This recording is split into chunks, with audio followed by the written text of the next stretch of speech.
Sveiks, mans mīļais skatītāji! Šodien mēs parunāsim par sirds lietām, jo mūsu sirsniņa ikdienā tiek pakļauta diezgan lielai slodzei.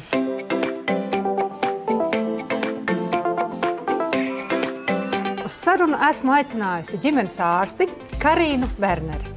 Sveika! Sveika! Prieks tevi satikt. Man arī. Kas ir pārslodze sirdī ikdienā? Īstenībā viss ir atkarīgs, kā mēs to vārdu saprotam. Ja mēs sēžam, neko nedaram, visu laiku, ja tāds pasīvais dzīves veids, ja, tā arī zināmā mērā pārslodzes sirdī. Jūs iedomājaties, jūs visu mūžu, ja šitā te iet, ne visu mūžu, bet, teiksim tā, entus mēnešus tādā stāvokli pavadījāt laiku. Un pēkšņi jūs izdomājat, ja, ka pietiek, ja vajag kaut kā pievērsties. Jā, tieši tā, ja. Vai sanāks, nesanāks, ja tā sirsniņa nav trenēta. Protams, arī pārslodze, ja, ko mums rāda ikdienā stresa situācijas. Ja. Protams, ja, varbūt arī pārslodze, ja cilvēkam ir kaut kādas iekšķīgas saslimšanas, ja, kas var sekundāri ietekmēt sirds veselību. Ģenētiskie faktori, ja, kaut kādas vīrusālas saslimšanas, ja, kas arī var ietekmēt un veicināt sirdī pārslodzes. Metaboliskie procesi, vielmaiņas traucējumi, tie faktori, kas var izraisīt pārslodzes sirdī, ļoti daudz, ja, un te nebūtu arī nav jābūt, ja, tikai fiziskām pārslodzēm. Arī pasīvais tāds dzīves stils, ja, zināmā mērā veicina pārslodzes sirdī. Ja. Kādas ir tās sūdzības, kad cilvēks sāk just, ka viņam kaut kas nav labi? Cilvēki īstenībā diezgan dažādi tās sūdzības raksturo. Ja. Vienam cilvēkam liekas, ka viņiem pietrūks gaisa, ja, darot ja, ikdienas teiksim, tā, aktivitātes. Citam cilvēkam viņš atzīmē ja, kaut kādu neritmisku brīžiem, pārāk ātru sirdsdarbību, ja kaut kas tur viņam iekšā notiek, kaut kas kūliņo, kā bieži vien tie pacienti stāsta ja, mums ārstiem. Tad, protams, jā, dažreiz liekas, ja, ka tur kaut kas iesāpās, ja, sažņaudzās, kaut kas spiežās ja, tai sirds rajonā. Ja, un tas faktiski tas ir tās galvenās sūdzības, ar kurām atnāk pie mums pacienti. Labi, sākam arī braukt. Braucam vienmērīgi.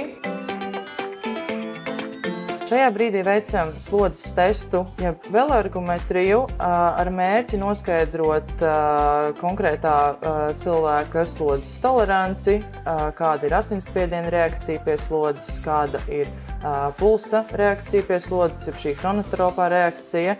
Un patiesībā jau veloergometrijas viena no svarīgākajām indikācijām ir noskaidrot išēmiju ar aizdomām, pacientiem ar aizdomām par koronāru sirds slimību. Patiesībā es ieteiktu veloergometriju slodzes testu veikt jebkuram cilvēkam vismaz reizi dzīvē. Bet, ja tā sīkāk, tad arī ir konkrētas indikācijas, tā ir gan šī primārā, gan sekundārā profilakse. Primārajā profilaksē tas galvenokārt būtu ar mērķi noskaidrot slodzes toleranci, kā asinsspiediens, kā pulsa frekvence reaģē uz slodzi. Pacientiem ar nedaudz paaugstinātu asinsspiedienu, ar tā teikt, robežu hipertenzija, kad mēs īsti nevaram saprast, vai tā tomēr ir hipertenzija, vai tas ir normāls asinsspiediens, ar neskaidrām aritmijām iespējams un ar stenokardiju. Doktor, kāds ir rezumē? Dzīvošu? Kopumā rezumē ļoti labs. Nobraucāt, es teiktu, diezgan lielu slodzi, vairāk kā 7 minūtes. Varbūt, ja man nedaudz būtu atļauts piesieties, tad būtu augsts miera stāvokļa pulss. Tas nozīmē, ka jūs jau atnācāt ar pātrinātu pulsu un nedaudz paaugstinātu asinsspiedienu. Bet, to mums vajadzētu skatīties tādā ilgtermiņā vairāk mājās pamērīt. Šie mājas mērījumi ir ārkārtīgi svarīgi arī kardioloģiskajiem pacientiem, vai pat tie, kas nav pacienti vēl, tīri tādu profilaktiskos nolūkos. Otrs noteikti ir jāsako holesterīna rādītājiem, ja tie nav noteikti, tiem būtu noteikti jābūt zināmiem. Bet kardiogramma ir laba, submaksimālo pulsu sasniedzēt, kas ir mūsu arī izmeklējuma mērķis. Kopumā ir labi. Mums šodien galvenajā lomā ir sirsniņa, mūsu sirds veselība, un tāpēc es vēršos pie tevis, jo zinot to, ka Lotus Pharma ir izveidojuši vairāk nekā 200 produktus. dažādām mūsu ķermeņa daļām, tad sirdī es domāju, ka arī kaut kas jums ir padomā. Lotus Pharma ir izstrādājusi jaunu, unikālu produktu sirds veselībai – Aterolip Ritmo. Un kā jau nosaukums atklāja, ritms, sirdi ir jāstrādā pareizā ritmā. Un mūsdienās skrējienā, darbi, slimības dažādi stresa faktori ir sirdī pārslodze. Tāpēc, lai sirds būtu tādā vienā ritmā, labā ritmā, ir nepieciešams produkts, un Lotus Pharma ir laidis klajā šo jauno produktu – Aterolip Ritmo. Aterolip Ritmo sastāvā ir svarīgākā ir vilkābele, jo vilkābele jau sen ir zināma, arī mūsu vecmāmiņas lietoja vilkābeli, bet kas ir būtiski, ka ir jābūt standartizētam vilkābeles ekstraktam. Un ja mēs paskatāmies aptieku plauktos, tad negluži visiem ir tāda standartizācija kā mums. Tāpēc svarīgi, lai šī vilkābele ir efektīvā devā, kas ir 160 mg. Un vilkābele ir tas galvenais šajā te produktā, un nevar aizmirst par magniju un kāliju. Jo tās ir mikroelementi, kas palīdz sirsniņai pareizi un precīzi strādāt. Tāpēc, lai sirds būtu ritmā tieši tā kā vajag. Ir no olīvu lapām iegūtais hidroksitirezols, varbūt tāds sarežģīts vārds, bet būtībā tas ir polifenols, kas kavē aterosklerozes attīstību. Respektīvi, tas palīdz asinsvadiem būt stipriem un spēcīgiem, lai tā sirds strādāt ar jaudu.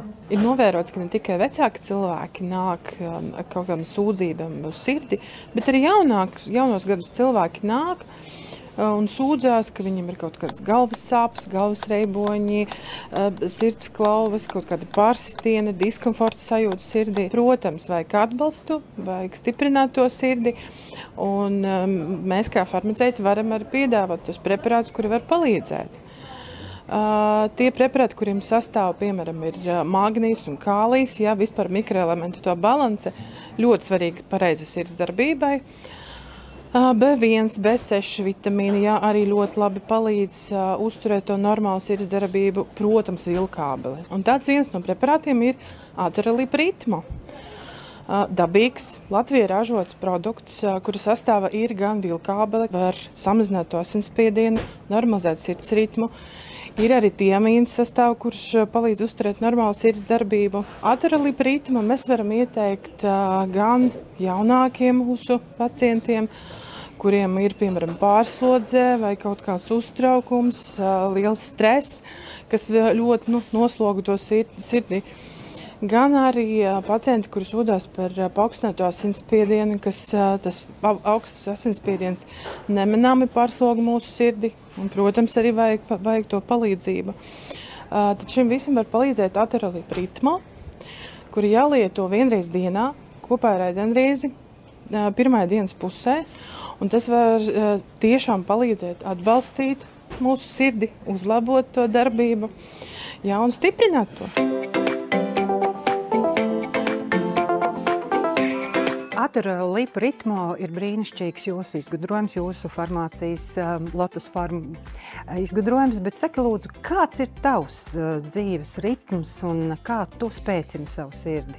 Dzīves ritms man ir diezgan dinamisks, kā jau ikdienā jauniem cilvēkiem, bet man ir tā sirds formula, kas man dod spēku un arī emocionāli mani gandarīja ir tautudējas.